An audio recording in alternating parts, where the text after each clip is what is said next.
tidak dilakukan sembarangan orang, tetapi oleh dua orang pemimpin Yahudi, yaitu Nikodemus bersama Yusuf Arimatea dari majelis agama tertinggi. Jadi untuk pengapanan, untuk perempahan mayat jenazah itu tidak sembarangan, bukan dari orang-orang yang sembarangan, tetapi juga orang-orang pemimpin-pemimpin dari tokoh-tokoh orang Yahudi, boleh dikatakan rabi-rabi dan majelis agama tertinggi, termasuk Nikodemus dan Yusuf Arimatea. Ya. Dikatakan di sana, disebutkan ya kompetensi ya kedua orang ini tidak diragukan, ya pengafanannya dan keseluruhannya proses penguburannya berdasarkan adat istiadat Yahudi yang berlaku kala itu, karena kita tahu bahwa Yesus juga orang Yahudi, ya, dan murid-murid orang Yahudi, ya. Dan kita memahami bahwa sebenarnya kekristenan itu ya 90% ya tradisi Yahudi, walaupun penulisan pada saat itu adalah penulisan menggunakan bahasa Yunani, tetapi tradisi tetap melekat, ya, tradisi-tradisi Yahudi. Nikodemus bersama Yusuf Arimatea ya, menguruskan pengapanan dan penguburan Yesus Kristus. Hal ini penting pula diungkapkan oleh Alkitab dalam Perjanjian Baru. Proses penguburan dan pengapanan dan perempahan Yesus Kristus tidak dilakukan sembarangan orang, tetapi ya juga orang-orang. Mengapa Yesus kepada murid-muridnya ketika berdalil Bapaknya ingin menguburkan Bapaknya? Nah, Yesus tahu bahwa itu bukan hari kematian Bapaknya. Karena kalau itu hari kematian Bapaknya, dia harus di rumah dan tidak boleh keluar. Jadi orang yang pada tradisi orang Yahudi, pada saat orang Yahudi itu sekarat, dia tahu bahwa seseorang ingin meninggal dunia dan itu tidak boleh keluarga besar, itu tidak boleh keluar dari rumah itu. Dan pada saat itu ya orang tersebut datang dalam pengajaran Yesus dan berdalil. Nah, ini Yesus sudah tahu bahwa orang ini berdalil. Kenapa kalau dia mengatakan dia ingin menguburkan Bapaknya, dia ada hadir di tengah-tengah pembelajaran Yesus pada saat itu. Nah, ini adalah dalil yang dilakukan, ya. Sebab tidak boleh ada penundaan. Jika ada penundaan namanya niful hamet, penghinaan jenazah. Jadi tradisi Yahudi begitu wafat, begitu meninggal, ya harus dimakamkan, tidak boleh ada penundaan. Jika ada penundaan itu namanya penghinaan jenazah, ya.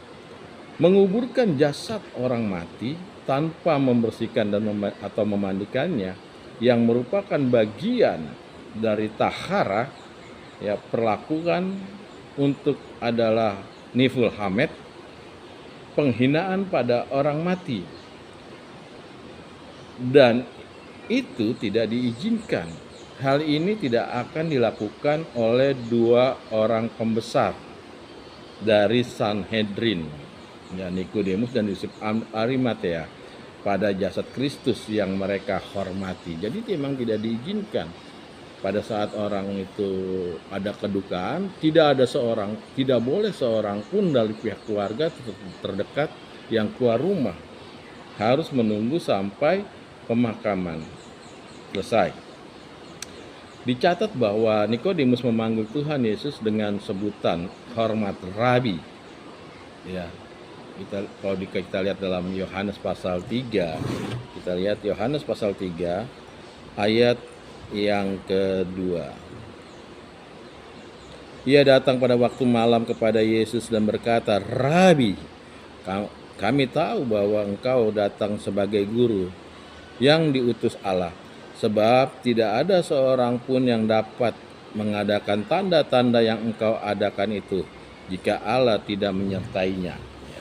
Jadi Yusuf orang Arimatea ini seorang anggota majelis besar, ya. Sebabnya pemakaman itu sendiri tidak boleh dilakukan dengan orang sembarangan.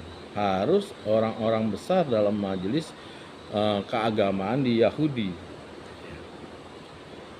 Kita lihat juga di dalam Markus 15 ayat 43, dia juga seorang murid Yesus Kristus, ya.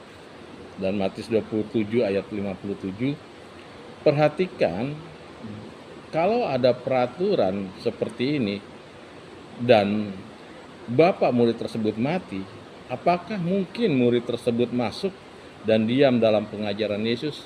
Tidak mungkin. Dan sudah saya jelaskan tadi, ya, jika ada seseorang yang meninggal atau wafat, ya tidak boleh kerabat dekat atau keluarganya mendekat keluar dari kediamannya. Itulah tradisi daripada Yahudi.